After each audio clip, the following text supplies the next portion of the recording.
පහ ශ්‍රේණිය 18 වෙනි ප්‍රශ්න පත්‍රය පුතේ. පළවෙනි ප්‍රශ්නය දෙනවා අපිට මිතුරන් තිදෙනෙක් සමානව මුදල් ප්‍රමාණයක් එකතු කර රුපියල් 696ක පළතුරු මිලදී ගත්තේය. ඉතිරි වූ මුදල එක් අයෙකු රුපියල් 68 බැගින් බෙදා ගන්නා ලදී. ඉතිරි වූ මුදල කීයද කියලා අහනවා.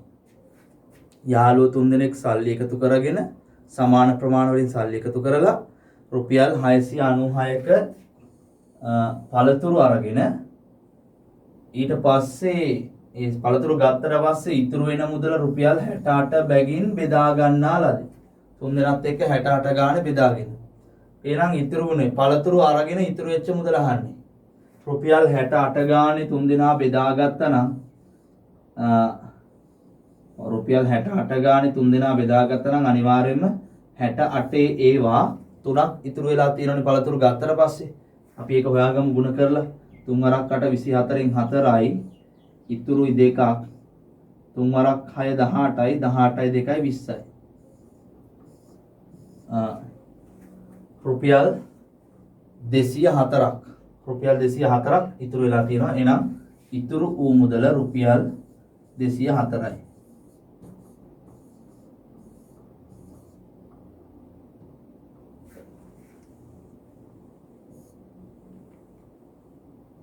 දෙසිය හතරයි 7.2යි. right.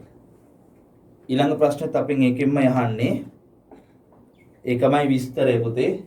මොවුන් තිදෙනා එක් අයෙකුගෙන් එකතු කළ මුදල කීයද? එක් අයෙකුගෙන් එකතු කළ පළතුරු ගන්න කලින් දැන් ඉතුරු වෙලා තිබ්බ රුපියල් 204ක් වියදම් වෙලා තියෙනවා පළතුරු ගන්න 696ක්. එහෙනම් මේ තුන් දෙනාම 696යි. මේ තුන් දෙනාම එකතු කරගත්ත මුදල තමයි මේ තියෙන්නේ. මේ තුන් දෙනාම එකතු කරගත්ත මුදල 4යි 6යි 10න් බිඳුවයි ඉතුරුයි 1ක්. 1යි 9යි 10න් බිඳුවයි ඉතුරුයි 1ක්. 1යි 2යි 3යි 3යි 6යි 9යි. එහෙනම් 900යි.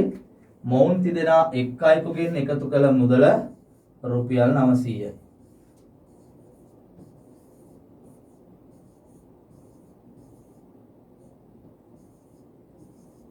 අනේ එක් අයෙකුගෙන් ණය කළ මුදලනේ. තිදෙනාම එකතු කරපු මුදල තමයි රුපියල් 900. එක් අයෙකුගෙන් ණය කරා නම් පුතේ මේක තුනට බෙදන්න ඕන. 900 තුනට බෙදන්න ඕන. අපි මෙහෙම බෙදමු. 9ට 3 ඒවා 3යි. බිඳුවට නෑ. එහෙනම් 300. ඒත් මම මේ මුලින් ලිව්ව එක වැරදි. එක් අයෙකුගෙන් එකතු කළ මුදල තමයි අහන්නේ. රුපියල් 300 ගාන එකතු කළා තමයි පළතුරු අරන් තියෙන්නේ 696ක.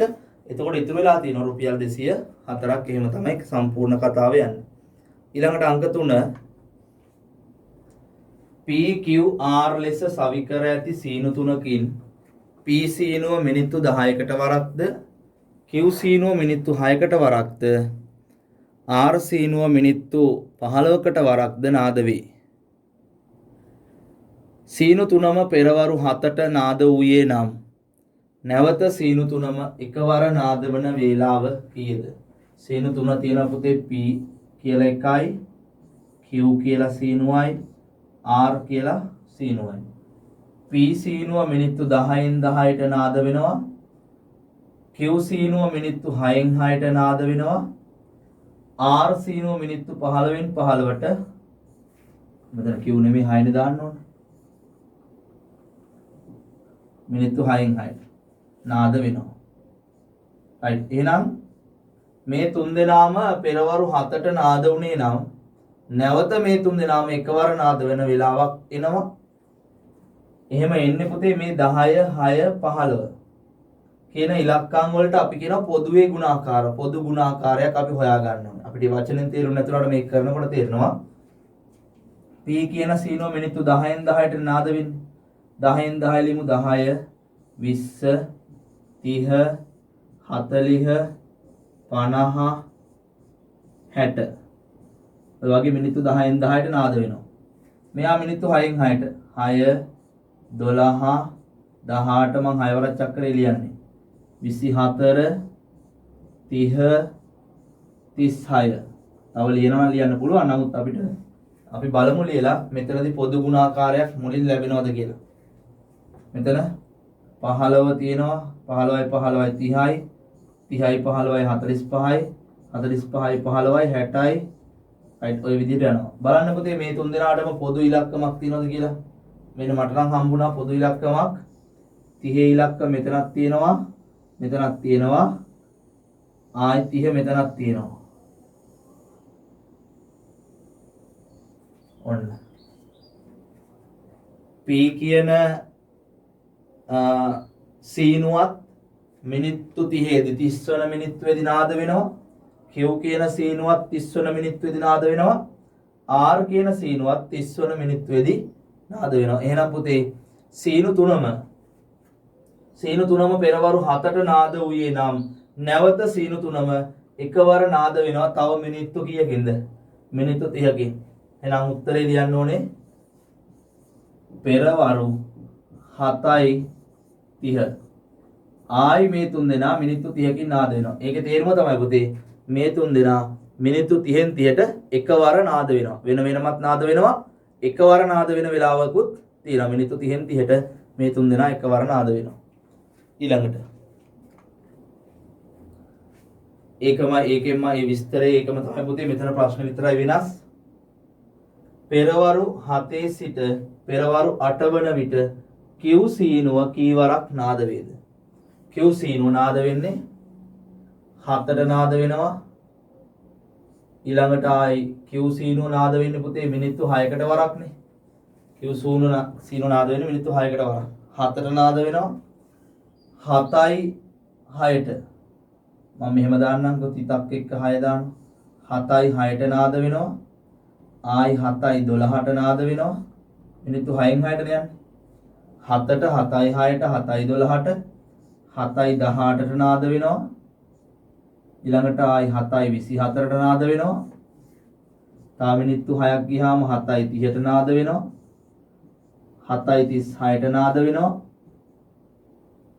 ඊළඟට 7යි 42ට නාද වෙනවා. තා මම 6න් 6 මේ යන්නේ පුතේ. 42යි 6යි 48යි 7යි 48ට නාද වෙනවා. ඊළඟට 7යි 54ට නාද වෙනවා. ඊළඟට 7යි 60ට නාද වෙනවා කියන්න බෑනේ. එහෙනම් 8ට නාද වෙනවා. ආයි 8ට නාද වෙනවා.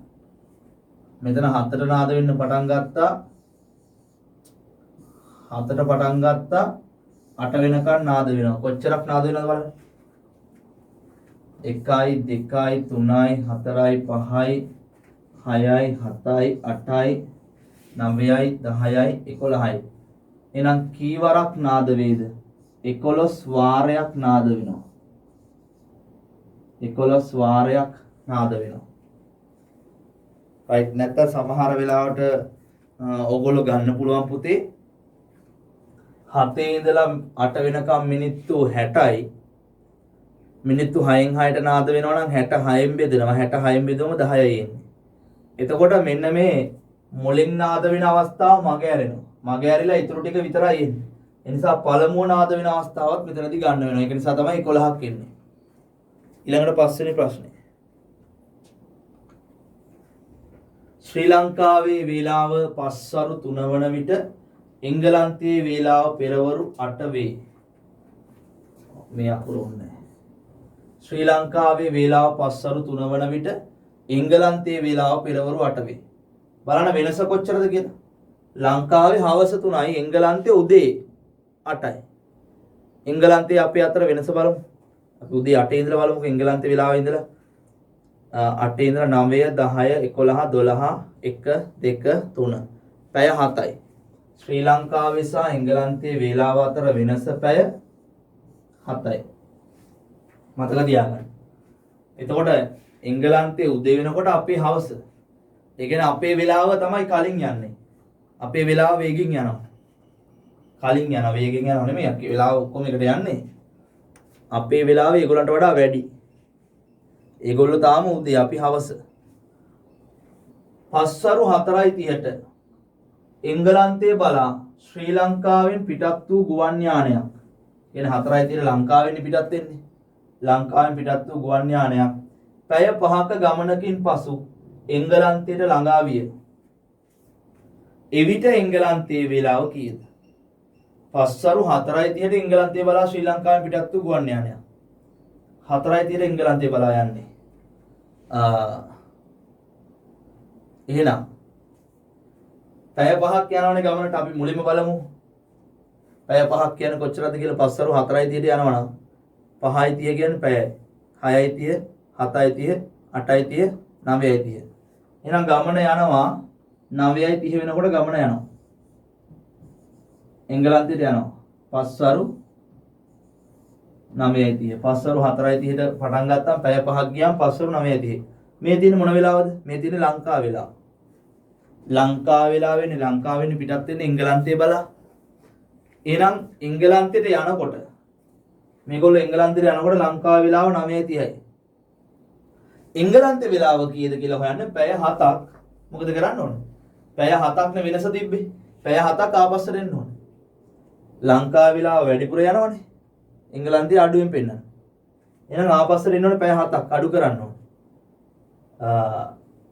පස්සරු 9:30 ඉඳලා ආපස්සට එන්න ඕනේ. පැය 7ක්. පැය ගානෙමු අපි. නැත්නම් අපි මෙතනින් පැය 7ක් අඩු කරන්න පුළුවන්. 9:30න් 7ක් අඩු කරනවා. 30න් බිංදුවක් 30යි. 9න් 7ක් 2යි. එහෙනම් එංගලන්තයට යනකොට එංගලන්තේ වෙලාව පස්වරු 2:30යි පුතේ. පස්වරු 2:30යි. පස්වරු 2:30යි. right. ඒ පැය 7ක් අඩුනේ. මුලින්ම අපි කරේ ලංකාවේ වෙලාවට ලංකාවේ වෙලාවෙන් එංගලන්තයට යනකොට කීයද කියලා බැලුවා. එංගලන්තයට යනකොට පස්වරු 9:30යි. ඊට පස්සේ ලංකාවේ වෙලාවයි එංගලන්ත වෙලාව අතර වෙනස බැලුවා. වෙනස අඩු කළා. ඒතර එංගලන්තයේ වෙලාව අපිට හොයාගන්න පුළුවන් වුණා පස්වරු 2:30යි ගුවන් යානයේ එහෙට ළඟා වෙන විට. ඊළඟට 6 ගිය බ්‍රහස්පතින්දා මාර්තු 28යි නැවත බ්‍රහස්පතින්දා දිනය එළඹෙන්නේ හෙටයි. අනිද්දා දිනය හා දවස කවදාද? අද හෙට බ්‍රහස්පතින්දා දිනේ එළඹෙනවාලු. හෙට බ්‍රහස්පතින්දා. අපෙන් අහන්නේ අනිද්දා කවදාද කියලා අහන්නේ. ගිය බ්‍රහස්පතින්දා මාර්තු 28. අනිද්දා දිනය හා දවස කියන දෙකම අහනවා. ගිය බ්‍රහස්පතින්දා මාර්තු 28. ගිය බ්‍රහස්පතින්දා කොහොම ඊට කලින් දවස් 7ක් ආපස්සට එනවා. බ්‍රහස්පතින්දා ඊට කලින් බදාදා, බදාදට කලින් අඟහරුවාදා, සඳුදා, ඉරිදා, සෙනසුරාදා, සිකුරාදා, බ්‍රහස්පතින්දා. ආපස්සට මං ආවා. ගිය බ්‍රහස්පතින්දා මාර්තු 28. 28 29 30 බ්‍රහස්පති සිකුරා සෙනසුරාදා ඉරිදා සඳුදා අඟහරුවාදා බදාදා බ්‍රහස්පතින්දා. පොඩ්ඩක් චෙක් කරලා බලන්න බෑ. 28 29 30 31 32 33 34 35. එතකොට මේ බ්‍රහස්පතින්දා එන්නේ 30 ගණන් යන්න බෑනේ පුතේ අපිට. නේද? එහෙනම් මොකද කරන්න ඕනේ? මෙන්න මෙතනින් නවතින්න ඕනේ. හොඳට කල්පනාවෙන් ඔන්න වෙනස් වෙන තැන. මෙන්න වෙනස් වෙන තැන මාර්තු මාසෙ කියලා මතක් කරගන්න ඕනේ. මාර්තු මාසෙට දින 31යි. ගිය බ්‍රහස්පතින්දා 28 29 30 31. දැන් මෙතනින් පස්සේ මොකක්ද වෙන්නේ? මාසෙ මාරු වෙනවා. අප්‍රේල් වෙනවා. මාර්තු වලින් පස්සේ අප්‍රේල් 1 2 3 4. අප්‍රේල් 4. ඒ හෙටනේ අප්‍රේල් 4 එන්නේ. අපිට දැනගන්න ඕනේ. දැන් හෙට බ්‍රහස්පතින්දානේ. හෙට බ්‍රහස්පතින්දා හෙට අප්‍රේල් 4. ඒතර අනිද්දා ඕනේ අපිට. අනිද්දා එන්නේ සිකුරාදා අප්‍රේල් 5. එහෙනම් දිනය හා දවස. දිනය දාන්න දිනයට අපි ලියනවා අප්‍රේල් 4 කියලා. දිනය අප්‍රේල් 4. දවසට අපි ලියනවා සිකුරාදා. ඔන්නෝම පැහැදිලිව වෙන් කරලා තියෙනවා. නැත්තම් අප්‍රේල් 4 සිකුරාදා කියලා ලියලා තිබුණත් කමක්. දිනය මුලින් ලියලා දවස් ඊළඟට ලියලා තිබුණත් කමන්නේ අප්‍රේල් 4 සිකුරාදා කියලා. ඒතර පැහැදිලි ඊළඟට 7 වෙනි ප්‍රශ්නය. 23009 සංඛ්‍යා නාමය ලියන්න. ඒ කියන්නේ අකුරෙන් ලියන්න. 23009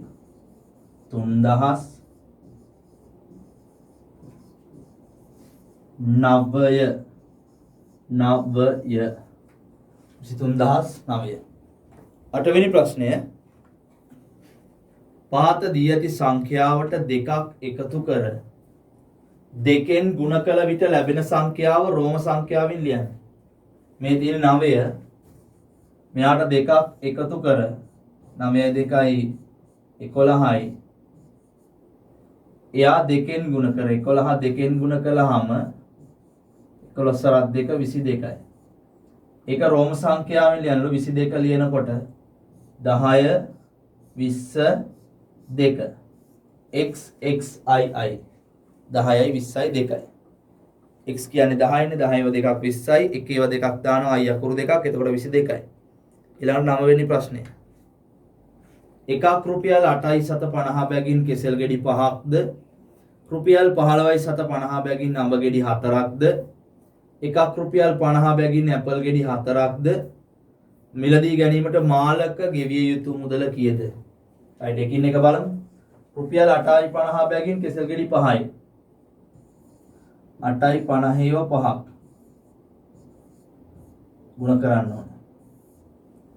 ඊළඟට රුපියල් 15යි 50 ගානේ 15යි 50 ගානේ අඹ ගෙඩි 4යි. ඒක 4ෙන් ගුණ කරන්න ඕන. රුපියල් 50 බැගින් ඇපල් ගෙඩි 4යි. රුපියල් 50ව 4යි. මේ සියල්ලටම යන මුදල කිව්වම මේ උත්තර ටික අරගෙන ඒ තුනම එකතු කරා නම් හරි.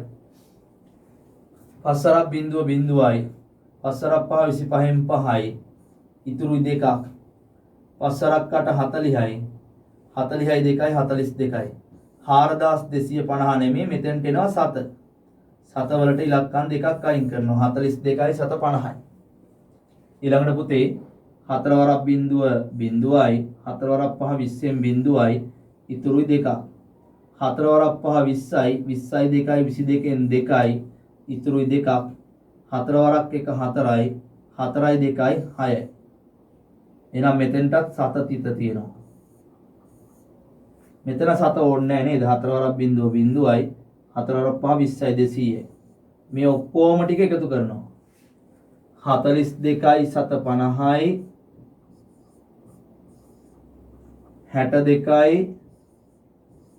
62යි 7 බිංදු දෙකක් දාගන්නකො. ඒතර පැටලෙන්නේ නැහැ. 200 ලියනකොට මෙතන ලියන්න ඕනේ 200යි බිංදු 2යි. එහාට කරලා ලියලා බෑ වරදිනවා. 7 පැත්තේ තියෙන එකතුව 750යි 750යි 2යි 2යි 4යි 4යි 6යි 10න් බිංදුවයි ඉතුරු 1ක් 1යි 2යි 3යි 304යි 304යි 750යි. උත්තරේ ලියද්දී රුපියලොත් එක්ක දාන්නනේ පුතේ රුපියල් 304යි 750යි. ඊළඟට අවසාන ගාන කලිසමකින් පහෙන් එකක් මිල අඩු කර විකුණන බව දක්වා ඇත. එහි සඳහන් කර තිබූ මිල රුපියල් 800කි. එය විකුණන මිල කීයද?